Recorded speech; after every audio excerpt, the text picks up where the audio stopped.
King Father Don Calloway, MIC. And he is a member of the Congregation of Marians of the Immaculate Conception. And that's an order that is spread throughout the world. You may not know much about it. I recommend that you look it up on the internet. They have a congregation of more than 500 priests and brothers in 17 countries around the world. They support the Holy Father and embrace the official teachings of the Catholic Church in their special calling to spread devotion to Mary as the Immaculate Conception, to offer their lives for the holy souls in purgatory, especially the victims of war and disease. They operate publishing apostolates, and they assist where the need is greatest in parishes, shrines, schools, and missions. And they promote the divine mercy message and devotion about which you heard a little earlier today, and which we will celebrate tomorrow on Divine Mercy Sunday.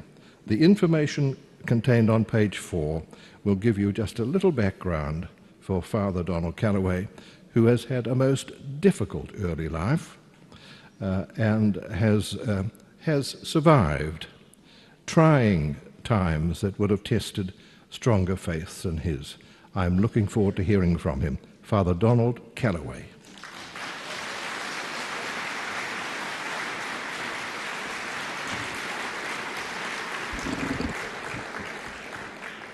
All right. So for those of you who came to hear me last year, sorry, I got delayed. I was in California waiting for my flight about a day before that. I flew out there to just break it up, flying from the East Coast of the United States. So I went to California first to catch my flight over here, and I buckled over and went into the most excruciating pain I've ever had in my life, went to the emergency room, and had to have emergency gallbladder surgery last year. So that's why I was not here last year, because I had that little sucker taken out of my belly. I actually asked the doctors when they took it out if I could keep it, but I guess they don't do that. I thought that'd be kind of cool. Keep it in a little jar, check it out every now and then. This little bugger is what gave me so much pain, you know. I've also had kidney stones. Pray you never get a kidney stone. If you've had one, you know exactly what I'm talking about. Unbelievable pain. And that thing is so small you can hardly see it. Amazing. But it is good to be back here. This is my third time to New Zealand. Love it over here. And if you know me, if you've heard about my story, you've seen the video, a lot of people have already been coming up to me saying, we saw your video, we saw you on TV, this, that, and the other, YouTube, Facebook, all that stuff. Now my conversion book is out. Which I don't know if you have here in New Zealand, but and it's hard to say this without sounding arrogant, but it's a really good book. I wrote it. No, it sounds arrogant. How do you say your book is good? But it is. And everything that you're going to hear me say in these next 45 minutes is encapsulated in that book.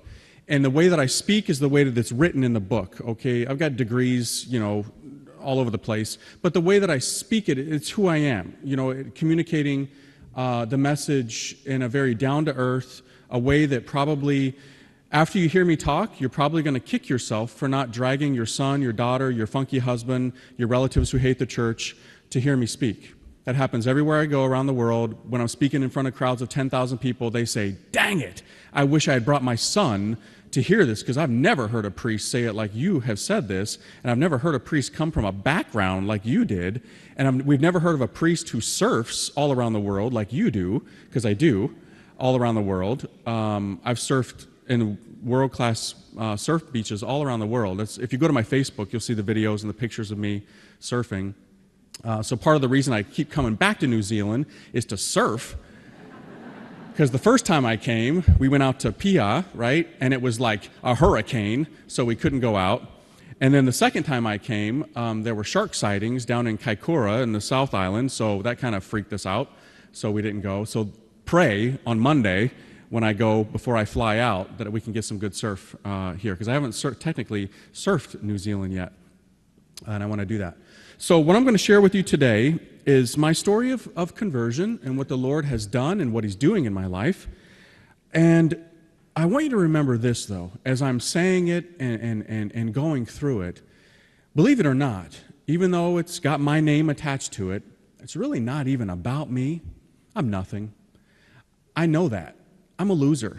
I'm a sinner, just like you.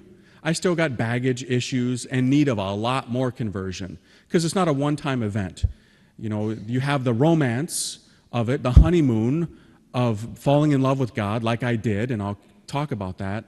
But there's that ongoing need for conversion. And as you listen to this story, please be thinking about the people you know in your life who need a spiritual kick in the pants, who need a divine 2x4 across the face.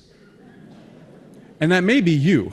Maybe you have been drugged here today by your faithful wife who's always beaten the church down your throat, and finally you just said, fine, I'll go to this convention and see, you know, what do they got to say. Or maybe you're a young person who got dragged here by your mom and dad. I know. I would have been one of those years ago. Think of the people in your life, people who are not here today in particular, that you've been praying for, that you've been hoping that they would be able to find a right relationship with God and hold out hope.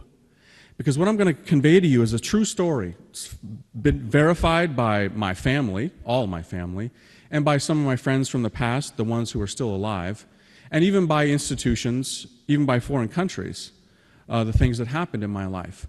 And if God can do this to me, the bottom of the barrel of humanity, I should be dead and in a warm place forever because of the life that I lived. A lot of people think they see me like flying through an airport with one of these around my neck, and it's so funny because they make assumptions a lot of times. And I've asked them in the past. I've only been a priest 8 years, but I ask people in airports because I travel like mad. I got enough frequent flyer miles I could go to Saturn and back. You know, I got some serious miles. And I ask people sometimes, what are your thoughts when you see a priest in an airport? And a lot of them are like, thank God, I hope you're on my flight, you know. It's hilarious. I'm happy when I see a nun on a plane. I'm like, oh, sweet, you know. A bride of Christ is on this puppy. It's not going to go down today, at least. But some people, they think, well, obviously, you've come from a good family. You were probably homeschooled. You've got 14 brothers and sisters. You're confirmed by the Pope. I mean, that's what it means to be a priest. You know, you got to have this perfect, flawless, impeccable past. That should be the case, but in the times in which we live, it's not.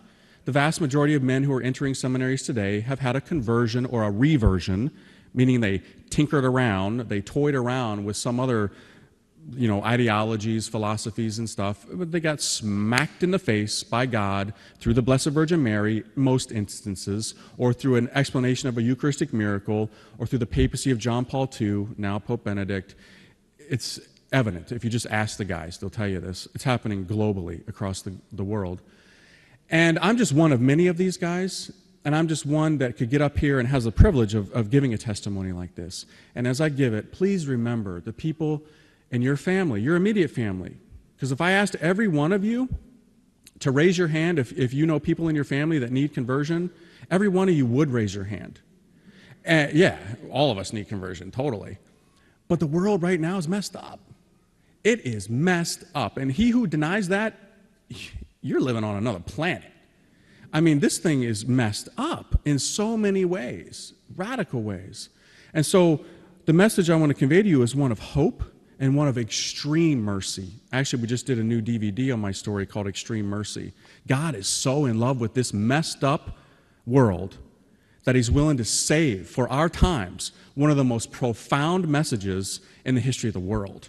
Not a new message in its forms and devotions, yes, but the message in its essence is that God is our Father and he's merciful.